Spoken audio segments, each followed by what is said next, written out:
Decision fatigue can look like irritability when we're having brain fog, when we can't really make a clear decision very well, when you are craving simplicity, you're just wishing that you didn't have so many options, when you are feeling like you really want to procrastinate or avoid what you're doing, or you're feeling like you have difficulty finishing or following through with a particular task. You just don't feel like you have a lot of energy. Basically, it feels like you're burning out. Hi there. In this episode, we're going to tackle decision fatigue. I'm going to explain what it is. I'm going to explain how it creeps up on us in midlife. And I'm going to share with you some ways to really steer clear of decision fatigue. So first, the definition. What is decision fatigue? I recently have been conversing with different followers on TikTok about the topic of physical clutter.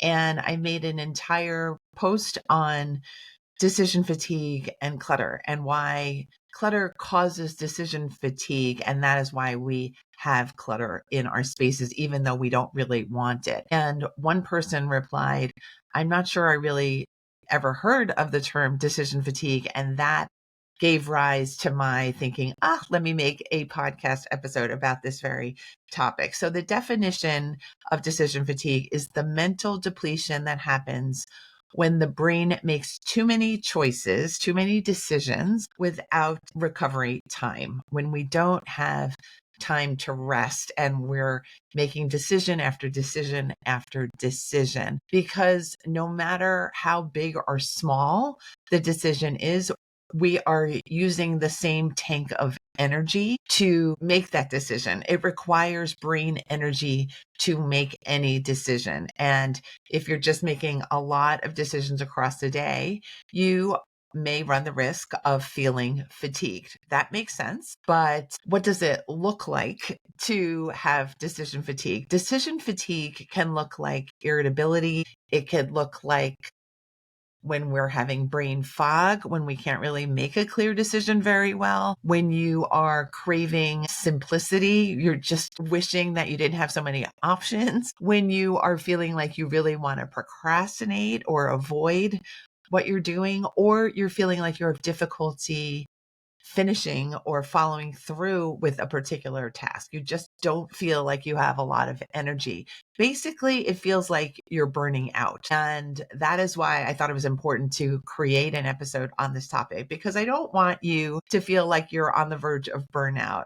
After all, we're trying to make time for success. So the way to create room for success is to make sure that the strategies that we're using day to day protect us from burnout, protect us from decision fatigue.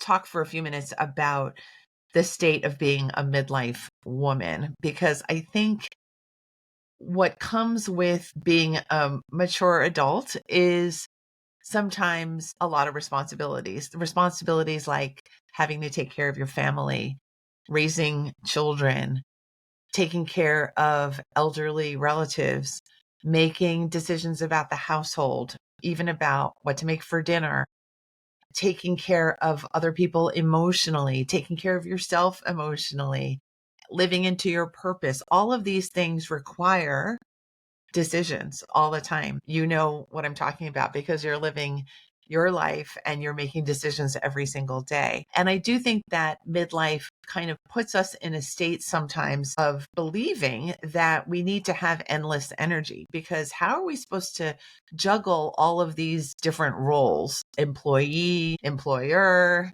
family participant, community participant, citizen, all of these things, athlete, whatever you are. These are all roles that you care about. And these are roles that bring a whole host of decisions to your life all the time. So how are we supposed to be great at our roles, be great at decision making, and not run out of energy? That is the real question. Well, I'm going to start answering that question. So my first answer to that question is you really want to be compassionate towards yourself. If you've been listening to this podcast for any length of time, you know that is something that I really bring up all the time. Being kind to yourself is such a high level rock star success strategy, because When we are being kind to ourselves, that means we are not forcing ourselves into any decisions. We are not being hasty with any of our movements. We are caring to make good decisions, and we're caring to not stress our brain and body out while making those decisions and choices. So start with compassion. Realize that if you are in a state of decision fatigue, or if you're nearing that state, that is because of biology. It's because you're human. It is not because you're flawed or because you don't know how to make decisions or because you're irresponsible somehow. It is not a personality flaw. It is really just the state of affairs. It's the state of being overloaded. And it's just some feedback from your brain and body that things might need to change. So instead of yelling at yourself about being tired or without energy, decide this is an opportunity for me to figure this out finally. The state in midlife is this giant opportunity to use your experience, to use your wisdom that you've accumulated all these years to make a better plan, to have some systems in place, to delegate the things that you can delegate and share responsibilities with other people so that you don't burn out. So we're going to move away from the myth of needing to have endless energy to figure out how to use midlife as this renewal point where we get to renew our strategies, where we get to question what is worth my energy. And we're going to decide a lot of things are no longer worth our energy, and a lot of things really still remain dear to us and remain important to us and remain even critical to us when it comes to our well-being. This season of midlife is a chance to start making energy smart decisions. We get to simplify our routines. We get to set boundaries with work, with other people sometimes, and we get to reduce the clutter in our lives, both physical and mental, emotional clutter. And the first strategy I shared with you a minute ago was to be compassionate towards yourself. The second strategy I'm going to share with you is also really important. And that is that we have to assume our power. We have to be empowered for this to work. Because if you're not feeling like you are occupying your own power, if you're not trusting yourself, if you feel like you have to listen to everybody else's opinion, you're going to be stuck in this indecision. You're going to be stuck wondering if you made the right decision.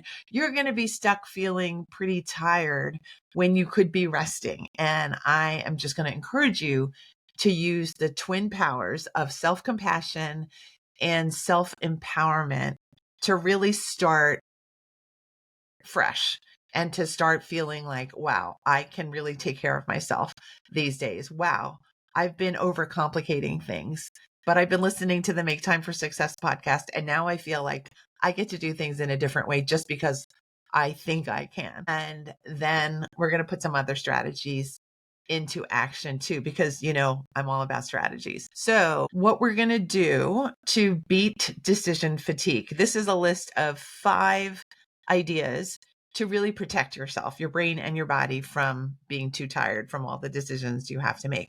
The first is declutter. And yes, I just said, even if you're fatigued, you're going to declutter. And that is because I believe in my heart of hearts, I believe 100% that when we have clutter, we are living with an actual drain on our energy. Forget having to make decisions.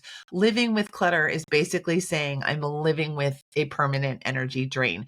Clutter is a physical reminder of things we have not yet decided. It is why we are so tired of making decisions, because we're not making them. Clutter is just sitting there waiting for you to say, do you love it or do you not love it? And does it need to go? So make a decision or two today. You don't have to declutter your whole house. No, not yet. But you do have to do 1 to 3 items today because we're working on avoiding decision fatigue. So declutter.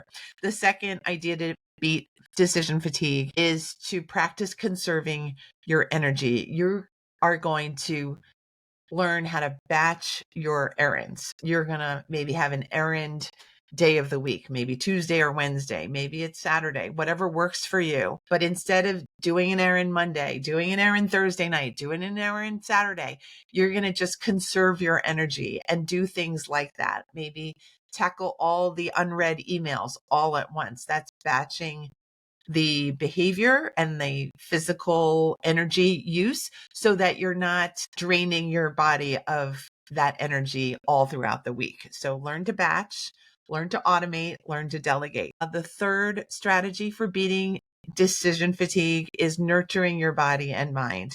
That means drinking water, keeping yourself hydrated, moving throughout the day, moving with exercise and with the intention of living a healthy, vital life.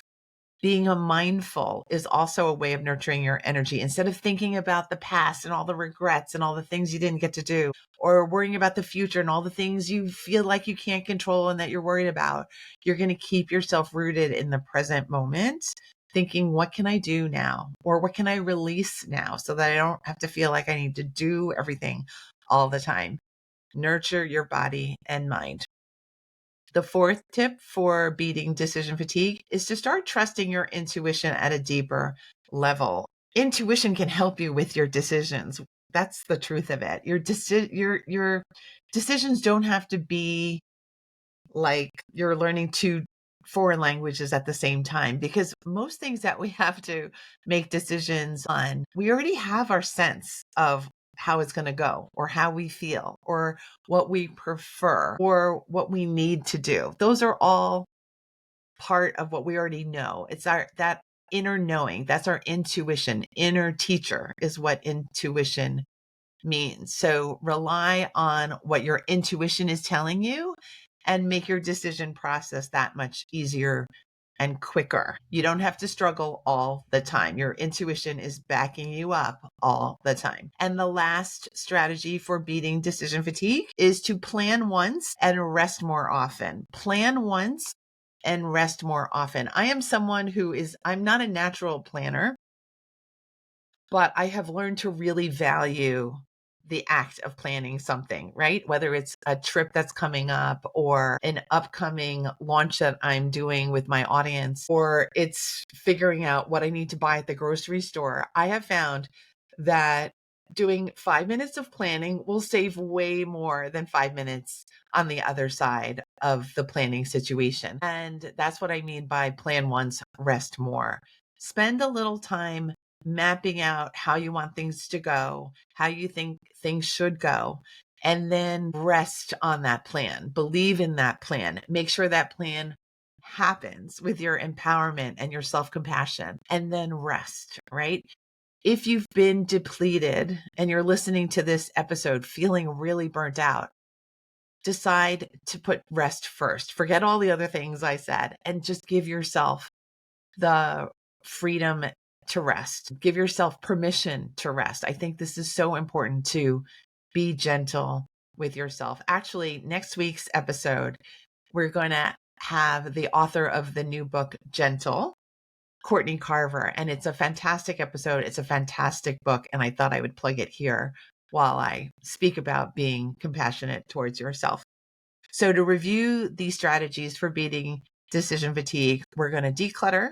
We're going to practice conserving energy, nurturing your body and mind, trusting your intuition more, and learning how to plan more so you can rest more. And I think we just have to remind ourselves that we're going to be okay, right? I think sometimes when we don't believe that, decisions get to feel really heavy and scary, and like we can't really figure it out. Like we only have one chance in life to do things. And I think more often than not, decisions aren't actually that weighty. They might feel weighty, but in the end, you just have to make the decision. That's the thing that will change things. And yes, it is consequential, but it doesn't have to scare you, because you're powerful, because you know yourself, because you're a midlife woman and you know a good thing when you see it and you know a bad thing when you see it. And you can now trust yourself at a deeper level. So Go avoid decision fatigue. Go live your life. Go be gentler with yourself and rest when you can. I can't wait to hear the outcomes of your efforts. Feel free to share what you're going to change, if anything, because of this episode so that you can avoid decision fatigue. I do hope you change something, because decision fatigue is not something that we want to saddle our brains and bodies with. We want to have a clear mind, clear body as often as we can. If you'd like to share any reactions or responses to this episode, please direct message me over on Instagram at procrastination coach. And I also want to invite you to my upcoming live 5-day challenge for decluttering. It is called Re-Energize Your Home. It's a 5-day challenge. I've run it 10 times before. This is time 11. And we're going to start on November 17th. It's a Monday, together to get the clutter out of our spaces so we can feel refreshed, so that we can feel re-energized and rejuvenated. It is going to be fantastic, and I can't wait to see you there. If you'd like to join, go to maketimeforsuccesspodcast.com/November. Again, it's maketimeforsuccesspodcast.com/November. You'll get the registration form. You'll send me your name and email address, and then we'll be off to the races. All right, that wraps up today's session. Thanks so much for being here on the Make Time for Success podcast. Go get them or rest, whichever one you need to do now. Take care.